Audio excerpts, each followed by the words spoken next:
Hi folks, welcome to the channel once again. Thank you very much for joining me. You are always most welcome. And today, something completely unexpected, a real treat for all of us, especially me. This is a kit, the Supermarine Stranraer, the 72nd scale kit from Matchbox, which is from their brown range. So this is one of the really upmarket models, one of the bigger ones. 1978 kit, I think it was one of the first run that they did of these bigger ones. And it's come completely out of the blue. This is one of you who are viewers and subscribers, and many of you have now helped me by submitting all sorts of fascinating kits for us to look at. I have here a letter. This has just arrived minutes ago from the postman. I'm going to read you this letter. Dear Peter, my greetings from Canberra, Australia. This is a short note and appreciation for the superb reviews and clips on your YouTube channel. Your enthusiasm and recollections bring back some wonderful memories. Thank you. I've enclosed this old kit from our youth for your collection. I hope you enjoy it. I always thought the Stranraer was an attractive aircraft. This one isn't in bad condition, and I'm certain it will be in good company. Please keep up the great work, Peter. I will stay tuned on YouTube. Best wishes, Lewis Fredrickson. And Lewis lives just north of the centre of Canberra, a little village. What a very nice letter. There it is. I'm going to zoom it in so you can see it. You know, I'm not sort of making it up. And he's just sent that through. Isn't that nice? Very generous, and it's quite humbling, to be quite honest. So, Lewis, thank you very much. And I can tell you that the postage wasn't that cheap either. In fact, I saw the postage cost and I nearly had a heart attack because I thought, I know to send it back from the UK will probably be double. Because, yeah, it's very expensive for the UK. We seem to get fleeced on everything. But a lovely letter, very kind sentiments. Thank you very much. I'm glad you enjoyed the shows. And thank you to all of you who contribute, even if it's just with comments. Even more so if you send kits along. I think that we all have a mutual passion. It's really nice to share it with people, isn't it? So, completely unexpected, out of the blue, and very welcome indeed. The Supermarine Stranraer. So, what do we know about a Supermarine Stranraer? Well, we'll get into the detail in a second. But basically, the first thing to say is that it was basically designed, along with his team, by R.J. Mitchell, who of course is more famous for the Supermarine Spitfire design as well. The difference with this aircraft, he did see this come into service before he died, because it came in the same year he passed away actually, so he knew that it was a success. Strange thing is that, and this is very typical when you start doing your research on these subjects, there's a bit of a theme here. The British Air Ministry before World War II saw this design, which Supermarine were very keen on. It had a lot of things going for it. It was one of a number of these seaplanes that they developed, of course. There was the Sea Eagle, of course later there was the Walrus, the single engine one. There was the Pembroke, there's about 6 or 7, they ran them off, you know. Now it's interesting to note that the reputation this aircraft had was, it was a bit underpowered. I think it was quite big and perhaps a little bit heavy for its engines. Pilots complained it didn't have a lot of power and they didn't feel that confident in the air. But when they were on the water, they all said it was brilliant. And actually, several pilots that tried both said it was better than the Catalina, which was the sort of gold standard. Obviously, that was a monoplane. This is the last of the biplane seaplanes ever produced, I think. So it was very good handling on the water, probably because although it's maybe a bit underpowered, perhaps the engines weren't that heavy and weren't that powerful, but that gave it the advantage of good handling, because it's obviously a top heavy thing, but not as top heavy as you might think, because it hasn't got such huge engines, and this probably contributed to it being really good on the water. Anyway, there we go. But the story I was wanting to tell you, which was annoying to me, and I'm sure many of you, whatever nationality, will probably think the same. In their wisdom, the British Air Ministry rejected this out of hand, and they went for an alternative design from Shorts or Vickers, I can't remember, but one that didn't come to anything. So Mitchell and his team at Southampton at the Woolston Docks Works down there in Southampton. They persevered and decided to develop the plane without the backing of the Air Ministry. But the irony of the story is the Air Ministry did this quite a lot. They weren't very keen on the Lancaster, and they completely rejected the Mosquito as well at the beginning. In the very first instance, they rejected that, and Geoffrey de Havilland had to do exactly the same thing. So it's a good job that we had these kind of innovators like de Havilland and R.J. Mitchell, Reginald Mitchell, that had vision and knew they were onto a good design, you know. One of the things about this aircraft that was a strong point was it was very aerodynamically very stable, so it had quite low drag, so it gave it reasonably good range. And it did serve, it went into the RAF in 1937, but it only served until the end of 41 with the RAF. But it was picked up by the Coast Guard, picked up some of them, and then Canada, of course, picked it up, and then they built it under licence at their Vickers factory in Canada, and they used it. Oh, they used it in the Far East and the Pacific. And they also used it, it ran until the end of the war, to 1945 with them. And then they used it as a civilian sort of seaplane, and I think there's 2 different commercial airlines ran them until early 50s. So it did have a bit more of an extended life. Anyway, I've never seen the kit before at all. I've never even had it in my hand, I don't think. So it's going to be a real treat for us. So let's have a closer look. I think this is going to be something very special, and I'm very grateful to Lewis, because it's not a cheap kit to start with, and he also paid a fair chunk of postage, and that's very kind of him. So I really think we should make a big effort to have a good look at this. If it doesn't get a 10 out of 10, I'll be a Dutchman's uncle. oh, be careful, because George is Dutch, isn't he? Careful what I say there. English expression. Let's have a closer look anyway, see what we think. Here we go. So, beautiful artwork from Roy Huxley. This is 1978, the first edition. Comes with a lift-top box, which is the first time we saw that from Matchbox. I should actually say as well that I was a bit silly, because I didn't have this kit, but I did have the Lancaster and the B-17 Flying Fortress. Only recently, about 5-6 years ago, I sold them both. I still keep thinking, why did you sell those? I still can't remember. They were a bit big, and sort of I didn't have much space at the time. I used to keep the kits, nearly all of them were in the garage, and I moved quite a lot of them out because I was worried about damp, you know. And I think that was the time when I was thinking, well, I haven't got space in the other room, so I might have to get rid of some. Well, we all make mistakes, we all do it, don't we? Anyway, I was going to say, it's got this white top to the artwork, which is this thing that they decided to do. So Roy Huxley would have produced a beautiful, full artwork, but no, it became their signature thing in sort of about 78 onwards, and they had this white top. Same with the red range, I think they even did it with the orange range as well. Certainly on the bigger kits, that was the way they went. They also changed, you can see it's Roy Huxley, he's got his signature here, but you can also see at the same time they didn't have any descriptive detail about the aircraft on the front. Normally they'd have a little script here telling you a little story about, you know, here's a Stranraer on patrol, off the the banks of Bonnie Lomond or somewhere, but no, they just decide not to do it. But at least we do have Roy's signature very clear there. Here, whoops, if I can actually show you, that'd be good. There you go, Roy Huxley. So this is PK601. This is actually a kit I thought I would never get to actually get my hands on, to be quite honest. So again, I am incredibly grateful for it, I've got to say. Nice artwork on the end. This is before they went to the very cartoony style, because they still have this proper 3-colour sort of image illustration of what it would look like when you don't paint it. It also comes with some separate landing gear for dry land, which is nice.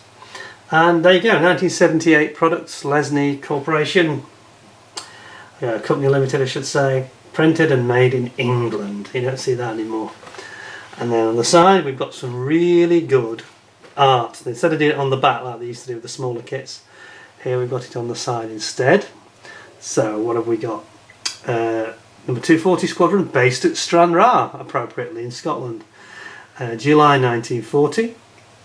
And you got one of the early ones, 288 Squadron here, in this very all silver, and we'll talk about that in a second, about the silver. And that's at Pembroke Dock in South Wales in 1937 when it first came into service. And then finally you've got the later low-vis RAF style 209 Squadron, Mountbatten, Plymouth, England in 1938. So that's interesting, because that's a very modern looking style, isn't it, for the way they've got the roundel. Very interesting. Now I mentioned that about the metallic finish. This is quite an interesting part of the story of the Stranraer. It was basically mainly constructed from Alclad. Not to be confused with the stuff that I spray in my airbrush. Alclad, the original Alclad, is in fact a very pure sort of grade of aluminium, which is kind of got it's almost like made like a sandwich, but it's not done by bonding. It's done by it's metallurgically bonded to like a stronger grade and this very fine light grade on the outside. So it makes for a very light but very strong, very pure aluminium, which enables it to be probably a bit lighter than you might imagine. So let's have a look at what we've got. This is a real treat. I feel like it's Christmas Day, to be honest. Let's have a look. Come on. So pop that lovely box over there. Now I like the lift off. That's a great start, isn't it? We like that. And we've got some bubble wrap, and we've got a couple of bags. I think that Lewis perhaps at some point was going to put some of the parts in separate bags. I'll keep those to hand because we might need them. Instructions, decals, which look remarkably good. Let's I'll come to that in a second. And then we've got obviously somebody has sensibly bagged it in what looks like a resealable bag. Excellent. This has got good news written all over it. It really has. Let's just pop that over to the side there. Now then, start off as we always do. I like the fact it's been bagged. It looks very professional, to be honest. It's almost like it was made that way, you know. Don't think it was that. So we've got the decals, which I'm going to show you straight away. And then we've got, these look really in really good condition for Matchbox. You always get this slight mottling on the surface though. I mean, the biggest problem, as we all know, is that we get this browning of the paper, especially when it's the more yellowy type paper. This sort of duck egg blue paper doesn't suffer as much. You will just see that this mottling on the surface of the decal. There it is. You can see what I'm talking about now. That is very, very common with Matchbox, especially on the bigger decals. But I think you get away with that. I think that you could, with a clear coat on top, that'll probably disappear. And I think that these are perfectly usable, so they look really nice, don't they? So you've got this very late style, almost like a modern roundel. That's obviously for the main top wing, and again over here for the side of the fuselage. And then you've got the more traditional triple red, white, and blue roundels here. And there's even some stencils. So that's a great start. That's a great start. We get this. Oddly, we get this this piece of paper that just says Supermarine Stranraer PK601, PK551 to PK601. What do they mean? That's interesting. PK551 to PK601. That's very interesting. Is that to do with the decals? That's not really clear, is it? There's nothing on the back. It's a bit of a mystery, to be honest. Pop that to one side. So what they've done is, like they did with their later big kits, they've got a colour plan that's separate, and I really like this style. I like the way they did that. I think that they were the first guys to really give you something in detail. We'll look at it properly in a minute. And then you've also got the instructions on a separate sheet. So let's look at the colour plan first. So actually, now this is interesting. So what went on here? Were there two versions? Because it's got PK551 now. It's changed. So it's got 601 blanked out, if you can make this out on the camera. It may not be that apparent, but you can clearly see from my eye it says 601, it's been blocked out and made it 551. How interesting. Not sure what they've done there. I might have to look it up on scale mates, but we've got a nice bit of information here about the actual aircraft itself. Details about the span, Pegasus, 1,000 horsepower engines, 2 of them. Top speed 165, so it's not all that quick, you see what they're meaning. And then 3 Lewis guns as the armament and a bomb load, 1,100 pounds. And then we have the write-up on the back, so I'll read this to you, and I think it's easier if I sort of zoom out for this and just give you a bit of a story time, Probably be what I've already told you, but anyway. The Stranraer was designed by R.J. Mitchell.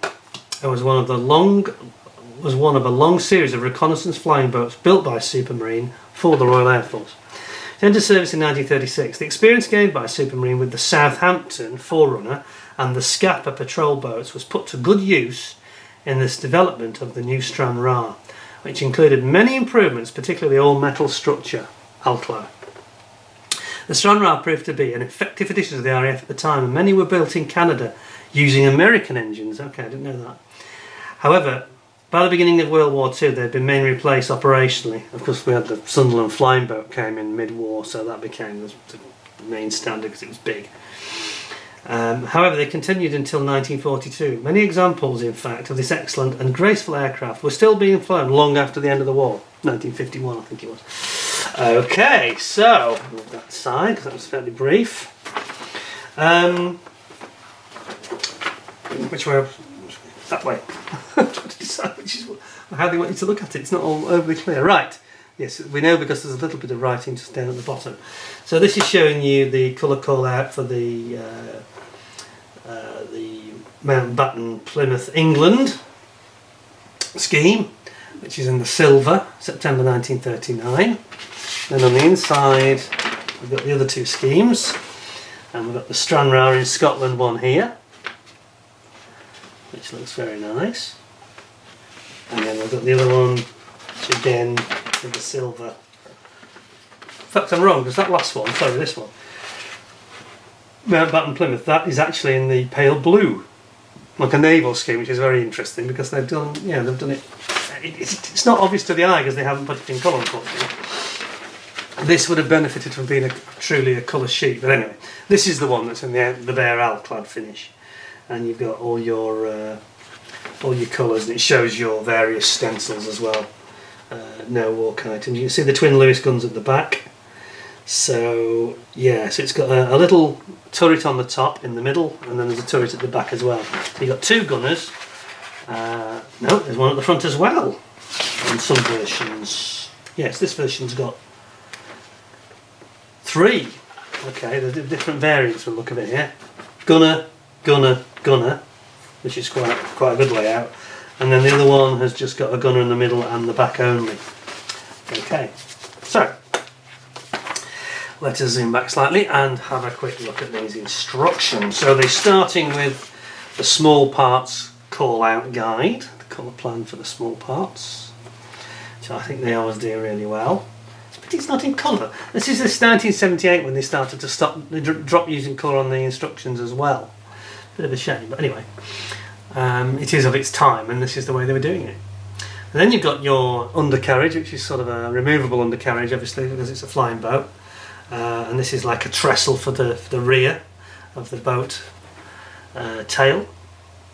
Then you've got different variants of the propeller and spinner, and some interior detail there for the cockpit, etc.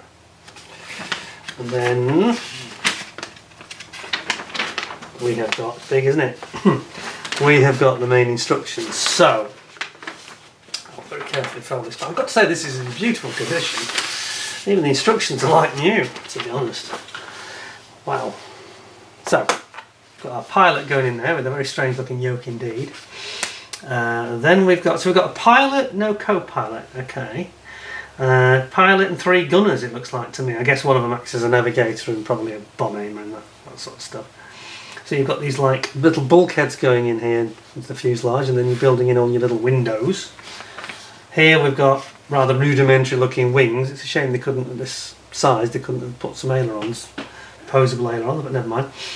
Here we've got your engines and your nacelles going in with your cowl and your prop and spinner here. And then we've got the two of those going onto this, because it's kind of mounted in an inboard way, isn't it? In that top wing inboard section, like so.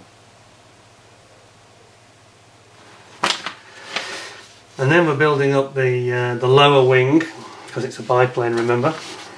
Lower wing, and you've got this the top capping to the fuselage where the gunner sits. Then over here you've got the tailplane. Something worth mentioning that I didn't mention at the beginning, one thing that was considered very good about this aircraft was that the rudders had trim tabs, and they were so effective that you could actually fly the aircraft on one engine just by trimming out the trim tab on the rudder. It made it very controllable, so it just lacked a bit of power, but it wasn't actually a difficult aircraft to fly. I think it was just making its pilots perhaps a tad nervous for going into action, you know. Anyway, you've got your elevators and your tailplane going in there. They are coming together here, being brought on with the struts for the tailplane.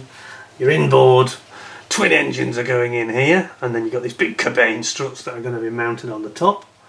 Glass house, it's very large, almost like a Lancaster style, not quite as long obviously, or even Mitchell style I'd say, that's quite like the Mitchell, isn't it? Canopy. And then you've got to put all these big tough cabane struts which mount the two wings together. And it looks quite imposing, doesn't it? It's going to be quite an interesting kit to build, I think. And then on the rear, we've got our floats that are going to go onto the wings and or undercarriage. Obviously it's either or. Well, you can actually have both because the floats are on the wing and the undercarriage is mounted when it's in dry dock or when it's on the airfield or whatever. And then this is your trestle wheel that goes under the back of the fuselage because it doesn't have a tail wheel. And you've got exhaust. Is that exhaust? Is that handrails up the side? I think it might be handrails. And then you've got your guns. All your gunners are going to go in here. So we've got quite a lot of them. We've got one at the front, as you can see, one in the middle, and one at the back. But the one in the middle doesn't go in on some variants. There's two variants. One, you either have him or you don't have him. Here, no gunner. Here, gunner. So there's three different versions. Obviously, if you're not having a gunner at the front equally, you have a blanking plate here. So you've got to be careful to check which variant it is that you're going to actually build. And that will decide where you put the guns and where you don't. And then there's a ladder. There's actually a ladder here. That's impressive. An access ladder. I guess that's for them to check the engines and stuff. There's a ladder there and it shows it underneath here. Very, very interesting. So I wonder why they changed the PK number. I've never seen that before. Can't recall seeing it at all. Very interesting. Well, I have to say, so far it looks absolutely gorgeous, and yeah, I'm just keen to see the plastic now. So, sorry, green screen. You don't want to see that. You want to see the kit. Let us get into this treat for our eyes. Thanks to Lewis down in Canberra there. And they've used like a very professional seal on the bag. I think it's not a resealable one after all. I'm going to have to... this is not going to be so straightforward, I don't think. I think I'll end up resealing this. Yeah, it's gone. I think it's scissor time, I'm afraid. Just a bit gentle with it. Yeah, it's like a professional bag seal has been using this, so I may even have to rebag it, I think. That might be the way forward. Or I actually have got a resealer myself, so I can always do it that way. And these scissors are not as sharp as they should be. They need a bit of a sharpening. That's rather challenging. There we go, got there in the end. Huh. Baby scissors, those. Right then. What a treat. Wow, there don't seem to be any parts off the sprue, so this looks like it's in great condition. Oh, yes, there are a couple of parts off the sprue. I spoke too soon. So you've got your tail planes off there. It's just the ones that are on the outside, a little bit more delicate. Right, we'll come to that in a second. So, we'll just do one at a time. Keep it simple. It's still pretty warm here, by the way. I'm still didn't drink, no alcohol today. Just water. It's not vodka, I promise you. It's not as hot, intensely hot in the UK now, but still quite sort of humid, you know, a bit muggy, so we say. Right, we'll go with the brown first. Let's look at the brown. I'll bring you in. So we've got here, looks really nice. This is the elevator on the tailplane. Let's have a little look. That's nice, isn't it?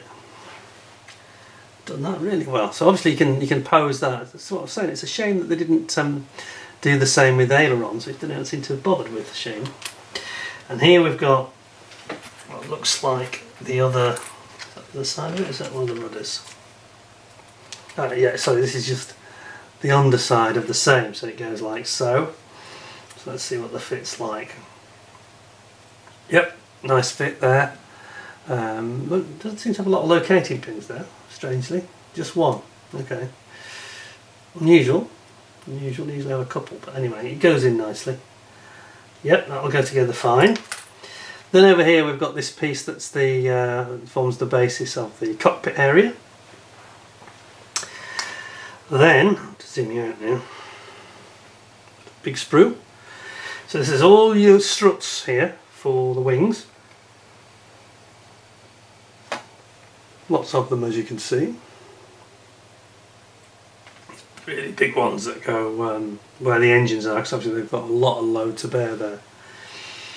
I don't know if they're actually aluminium. I think they are. I don't think they're wood. I think they're aluminium or alclad. And then we've got those internal bulkheads that we spoke of earlier. We've got the props all moulded in one piece, which is kind of a shame, because I was kind of hoping there'd be a separate spinner bit, but they're quite short and stubby, so I guess it was easier to mould them that way. And then we've got this central inboard section, that's the top actually of where the engines go. The top, or is it the bottom? Yeah, it's the top. And then underneath here, that's where they actually mount to, slung underneath the actual top wing. It's all very nice, isn't it? Nice solid sprue. Just a shame that those two pieces came off the end, but they made it a bit vulnerable by not having a separate frame. Oops, they didn't have a separate frame around the outside, so you can see here where it's come off. That's kind of going to happen, isn't it, really? I suppose. They didn't have anything to protect it on the outside. But we won't worry. So I'll pop that one away. So far, I like it a lot. Second one. Now then, gentle. Okay, we've got some parts here that are wanting to leave sprues. So now we've got the second colour as well. And it's like a sort of a pucey grey colour. We've also got our crew members. But look at the lovely texturing of the stretched skin over the wings. That's very very biplane looking, isn't it? Very, very nicely figured. And we've got our engine cylinders here.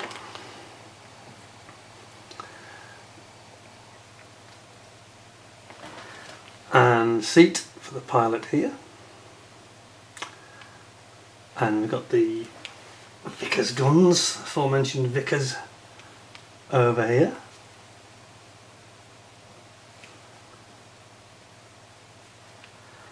And 3 crew members. I'm sure there should be 4 though. Unless, yeah, there are 4. There's actually a separate one on the other sprue. Now, let's just trying to figure out if they've really thought this through, if they've put Harrier pilots in again like we had in the Dornier. No, they seem to be a bit more early sort of World War II style. They've got more of a Mae West style of, it doesn't look like a jet jockey, does it? No, that's okay. And we've got a little ladder, access ladder there. And it's nice, isn't it? And then you've got your, here's your main area of your tailplane here. And again, lots of nice, it's the usual high quality plastic, you know, there's nothing to fault about it. And then these 3 rings of course are the cupola ring for the machine guns, the mounting rings. That is very, very nice. Very nice indeed, that sprue, I thought. So we have another one over here, he said, and something has just dropped on the floor. It's a brown piece, slight problem. Let's just put that in view for you to look at for a second while I organise myself. Please bear with me. Okay, don't want to lose anything, that's very important. We're going to look at the clear parts as we've got it out. Let's have a proper look. Well, it's nice, isn't it? Typical Matchbox. The one thing that's missing in this kit, of course, is they didn't do stands on these bigger kits because it's too big for a stand, I guess.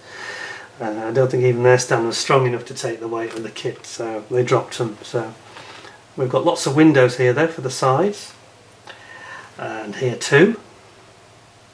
And it's always very bright and crisp and very clear looking, and you know, it never looks yellow, their clear parts. They always look good, don't they? And obviously you've got your big cockpit canopy sort of glasshouse area there, and yeah, very nice clear parts indeed. Then we have another large sprue. This one has got 1 or 2 wanting to leave, so we're going to be a bit careful This reminds me of the ME109, the 32nd scale kit, which they didn't make their mounting points strong enough on, and this is the same. It's trying to part company. And they were made about the same time as well. That was about 78, I think, wasn't it? 77, 78. So here we've got the other side, the top side, sorry, the underside I should say, of the tailplane, with its mounting here in the centre mount. You can make that out. And again we've got the, I think it's now the underside of the wings, which is where you can see where the cabane struts actually mount into them. And that's really nice plastic, and it's nicely done, you know. Nice paint job, a little bit of weathering on this, it'll look absolutely fantastic. We've got our missing pilot, because the other three are all gunners. And again, he doesn't look like a jet pilot, he looks okay. And then we've got these parts that form the undercarriage system, here and here. Got your wheels and tyres rather there. The wheels are over here, in fact. And your trestle, sort of trolley trestle for the back of the plane here, with trolley wheels, because obviously there's quite a lot of weight at the back, and that's the bit that it sort of sits in, the shape of the hull shape of the actual aircraft. Very nice. Just a little bit delicate in places, that sprue. Just got a little bit careful when I put it back in the bag later. Oh, we've got another brown piece which we kind of sort of saw already in terms of the opposite one. That's also escaped. Pop that back in. And then finally we have got this pale green sprue. Now we've got one part off the sprue and it's the half of the fuselage. But this is always interesting because it means we can get in a bit closer and we can have a look at how it fits as well. But look at that. Isn't that nice? Oh, it's very evocative of the sort of 30s, isn't it, this? It makes you feel sort of like you should be doing the Charleston, or, you know, the music of the era. And how does that go with all the piece? I'm going to just try it and we'll see if it's the legendary Matchbox fit. Yeah, I guess it is. Did we expect any different? No, we didn't. See, look at this. Look at this where it's joining. This is what I talked about when I did the Dornier Sky Servant. Same thing here, look. Look at the fit there. The actual seam, the join, just almost disappears. It's that precise. It's like Tamiya. Same here. It's really, really good. It's excellent joins, beautiful fit. Very impressive. I didn't expect anything less. So here we have, these are actually the rudders. And I mentioned about the little trim tab, don't you see it here? That's the little trim tab that gave quite a lot more control than you might imagine. And it enabled it to have quite good manoeuvrability and enabled it to fly on a single engine without any problem at all. And then we have our cowlings. We've got the mounting point here for the gun turret. Then we've got our engine nacelles. Pegasus engine, they call it Pegasus. What's it called, Pegasus? Because that's the same as the Harrier, isn't it? Pegasus, yeah. Pegasus, interesting. Interesting how they reused that name again. Anyway, and here are your actual floats, seaplane floats for going on the water. And then this is the crew access side of the fuselage. You've got quite a lot of detail there. And you've got the crew door here. Isn't it nice? Well, yep. Well, I am very, very impressed, obviously. And again, a couple of parts off the sprue. It's neither here nor there, doesn't make any difference at all. So what do we think of that? Supermarine Stranraer, one of the last great flying boats, last biplane flying boat of all. Widely used by Canadians. I think one or two even may have got used in Australia, but a very, very nostalgic aircraft. beautiful model, a beautiful model, just like that Dornier we saw the other day. Fantastic. I'm going to give it 10 out of 10, and I think it is not just being generous either. I think you'd say it was 9.5 out of 10, 10 out of 10 anyway. No flash, no problems. It goes together immaculately well like a Tamiya. Lovely artwork, you know, a nice box, and a nice designer box with lots of detail around it as well. Very interesting. And a great colour plan. It's all there. It's all there. This is why Matchbox are so missed, you know. Yeah. All you need is a diorama with a bit of water, and you're away for that one, aren't you? So, to Lewis in Australia, thank you ever so much for your kind generosity. I really do appreciate that. Sent it all the way from Australia, not cheap, and a kit of some value. Probably not going to rush into making it anytime soon, because I'm too worried about it. I don't think there are many of these. I did look around, they're quite hard to get hold of now. So I will treasure this as part of my collection. Thank you very much, Lewis. Hope you enjoyed the review. 10 out of 10 for you. Hope I get 10 out of 10 as well from you guys when you smash that like button. Don't forget also to subscribe if you haven't already, and if you are a regular subscriber, which you know most of you are, double check your notification bell is dinged. I've got a new trick now. It's annoying one or two of you, I know, because I've got quite a long intro on the premieres, but it's to give people a chance to get the notification saying this is about to start, and it gives a couple of, well, 3 minutes I'm doing now. And it just helps a bit, I think, because less people seem to be coming in late because they're getting a late notification. Well, now they get notification now because I'm delaying the start slightly. It gives them a chance to get on board and come on in and enjoy the live chat as well. Anyway, thank you all for watching. I hope you enjoyed it as much as I did. That has been a real treat. It was like Christmas Day and my birthdays all rolled into one. Very, very kind and generous of Lewis to send that all the way right from the other side of the world. That's come. Great service, arrived, you know, completely undamaged. A beautiful kit, an absolute tribute to Matchbox. And thank you for your support, Lewis. I hope you enjoy the show, and I hope you continue to enjoy the shows that I do in the future. So that's it from me. Thank you all very much for watching. Please all take good care of yourselves. Thanks a lot, and bye for now.